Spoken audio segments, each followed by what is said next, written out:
जय हिंद बच्चों, मैं गोविंदराज एक बार फिर से आपका स्वागत करता हूं इन फोकस व्हील एकेडमी में। जैसा कि देखो, हमने पिछली क्लासों में विभिन्न विषयों पर विस्तार से चर्चा की है। ठीक, आज का हमारा टॉपिक है मध्यकालीन भारतीय इतिहास। मध्यकालीन भारतीय इतिहास पर हम चर्चा करेंगे। ठीक है, अब मध्यकालीन भारतीय इतिहास में देखो दो फेज है। एक है हमारा सल्तनत काल और दूसरा है हमारा मुगल काल। ठीक है, अब देखो सल्तनत काल का जो टाइम पीरियड है वो लगभग हमारा माना जाता है 1206 से लेकर के 1526 ईस्वी के आसपास का, और मुगल काल का जो टाइम पीरियड है 1526 से लेकर के 1707 ईस्वी तक का जो समय है हमारा, इसको हम मुगल काल पीरियड कहते हैं। इन दोनों टाइम पीरियड्स को हमें विस्तार से समझना है। लेकिन अगर इन दोनों सल्तनत काल और मुगल काल को हमें एक अच्छे तरीके से समझना हो तो उसके लिए हमें इसके पूर्व का थोड़ा इतिहास पता होना आवश्यक है, जिससे हमारी समझ सल्तनत काल और मुगल काल को समझने में ज्यादा व्यापक और अच्छी तरह से प्रश्नों को फाइंड आउट करने में हमारा सहायक होगी या सहायक होगा। अब देखो, जैसे हमने एक पिछले पॉइंट पर ये मध्यकालीन भारतीय इतिहास में हमें क्या क्या पढ़ना है और किस किस प्रकार से पढ़ना है, उस पर हम एक छोटा सा रिव्यू लेते हैं, जिस पर हम थोड़ी थोड़ी बात करेंगे। देखो, प्रारंभ में हम बात करेंगे भारत में मुस्लिम आक्रमण। ठीक है, कि भारत में मुस्लिम आक्रमण में कौन कौन से आक्रमण हुए। तो जैसे प्रारंभ में आक्रमण होते हैं अरब आक्रमण, इस पर हम थोड़ी चर्चा करेंगे। फिर दूसरा हमारा तुर्क आक्रमण, इस पर भी हम विस्तार से थोड़ी चर्चा करेंगे। और इसके बाद हम बात करेंगे थोड़ी अफगान आक्रमण, जिससे हमारी भारत में जो मुस्लिम इन्वेजन हुआ है उस पर हम समझ अपनी विकसित कर सकेंगे। इसी के ठीक बाद या इसी टाइम पीरियड के साथ ही जैसे ही भारत में मोहम्मद गौरी का आक्रमण होता है, आपने पढ़ा होगा तराइन का प्रथम युद्ध, तराइन का द्वितीय युद्ध, ठीक, चंदावर का युद्ध, और उसके बाद से ही भारत में स्पेशली दिल्ली सल्तनत पर मोहम्मद गौरी का शासन स्थापित हो जाता है। उसके बाद का जो टाइम पीरियड है उसको हम किस रूप में जानते हैं? सल्तनत काल के नाम से जानते हैं। अब सल्तनत काल में अलग अलग कालखंड में अलग अलग वंश स्थापित हुए हैं। जैसे प्रारंभिक वंश को हम क्या कहते हैं? गुलाम वंश कहते हैं। ठीक है, दूसरा आपको पढ़ने को मिलेगा खिलजी वंश के बारे में विस्तार से हम बात करेंगे। उसके बाद अगला जो वंश आएगा हमारा तुगलक वंश के बारे में हम बात करेंगे।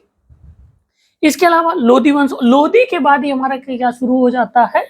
बाबर यानी कि मुगल काल के बारे में हम अगला जो हमारा टॉपिक यहाँ पर आ जाएगा उस पर किस पर हम बात करेंगे? मुगल काल। अब मुगल काल में कई शासक प्रसिद्ध हुए जिन पर हम एक एक करके विस्तार से चर्चा करेंगे। लेकिन सल्तनत काल के ही पैरेलल, ठीक है, जब सत्ता कमजोर पड़ती है, केंद्रीय सत्ता क्या पड़ती है? जब कमजोर पड़ती है तो क्या होता है? क्षेत्रीय सत्ताएं अपना प्रादुर्भाव बना लेती हैं या अपने आप को सशक्त बनाकर स्थापित कर लेती हैं। तो जिसमें हम थोड़ा सा बहमनी साम्राज्य के बारे में भी बात करेंगे, विजयनगर साम्राज्य पर भी चर्चा करेंगे, साथ ही चित्तौड़ एवं मेवाड़ का साम्राज्य और उस क्षेत्र के इतिहास पर भी हम विस्तार से चर्चा करेंगे। तत्पश्चात हमारा मुगल काल पर बात होगी। मुगल काल में जैसे बाबर से लेकर के 1526 से लेकर के 1707 ईस्वी तक के इतिहास पर हम विशेष फोकस करेंगे, और इस कालखंड में जो जो प्रश्न परीक्षा उपयोगी होंगे उन पर हम फोकस करेंगे। इसके बाद देखो, परीक्षा उपयोगी में सल्तनत सूफी आंदोलन से भी बड़ी मात्रा में परीक्षा में प्रश्न पूछे जाते हैं। साथ ही भक्ति आंदोलन पर भी बहुत सारे परीक्षा उपयोगी प्रश्न बनते हैं, तो इन पर भी हम चर्चा करेंगे। तो देखो, आज का हमारा टॉपिक है, अगर मध्यकालीन भारतीय इतिहास पर हम बात करें तो पहला टॉपिक हम शुरू करते हैं, भारत में मुस्लिम आक्रमण कब हुआ और कैसे हुआ। तो इस पर हम थोड़ी सी चर्चा करते हैं। तो देखो, हमारा पहला टॉपिक क्या है कि भारत में मुस्लिम आक्रमण, भारत में मुस्लिम आक्रमण। ठीक है, इस पर हम विस्तार से चर्चा करेंगे। ठीक, भारत में मुस्लिम आक्रमण में सबसे पहला जो आक्रमण है वो कौन सा है? अरब आक्रमण। अरब आक्रमण, ठीक है। अब अरब कौन थे? तो अरब देश में जो अरब देश के निवासी थे, स्पेशली अरब देश में किसकी बात होती है? सऊदी अरब की। तो उस क्षेत्र के जो निवासी थे उनको हम क्या कहते थे? अरबी। ठीक है, या अरबी भाषा का वो उपयोग करते थे, उस क्षेत्र को हम क्या कहते थे? अरब। अब देखो अगर विश्व मानचित्र को हम देखें यहाँ पर मैं आपको अगर दिखाऊं, ये देखो विश्व का मानचित्र, ये है अरब का प्रायद्वीप है। और यहीं पर देखो बड़े क्षेत्र पर क्या हुआ, इस्लाम का प्रचार प्रसार हुआ इसी क्षेत्र पर, और बहुत ही कम समय में इस विचारधारा का यहाँ पर फैलाव हो गया। तो ये पूरा का पूरा क्षेत्र क्या है, अरब या अरब का प्रायद्वीप। यहीं पर एक देश है सऊदी अरब, ठीक है। तो सऊदी अरब यहीं पर ही तत्कालीन समय में, जो इस समय की कह सकते हो कि जब भारत में अरब आक्रमण हुआ, तो इस समय पर इस क्षेत्रफल पर, ठीक है, जो इस आइडियोलॉजी का नेतृत्व करता था वो क्या थे, हमारे उमैयद खलीफा थे। उमैयद खलीफा थे, ठीक है।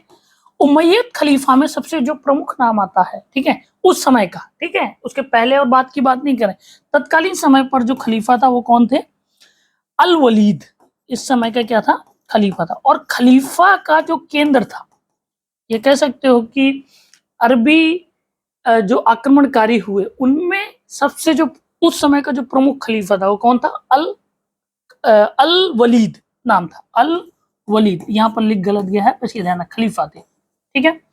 और इस समय खलीफा का जो केंद्र था वो दमिश्क था, इसको ध्यान में रखना, क्या था, दमिश्क आज सीरिया का शहर है, सीरिया का प्रमुख शहर है। तो खलीफा अलग अलग कालखंड में खलीफा का जो केंद्र रहा है वो अलग अलग जगह पर रहा है, जैसे बगदाद रहा है, ठीक है, तुर्क में भी रहा है, सीरिया में भी रहा है, इराक में भी रहा है, ईरान में भी रहा है। तो अलग अलग समय पर खलीफा के केंद्र भी परिवर्तित होते गए।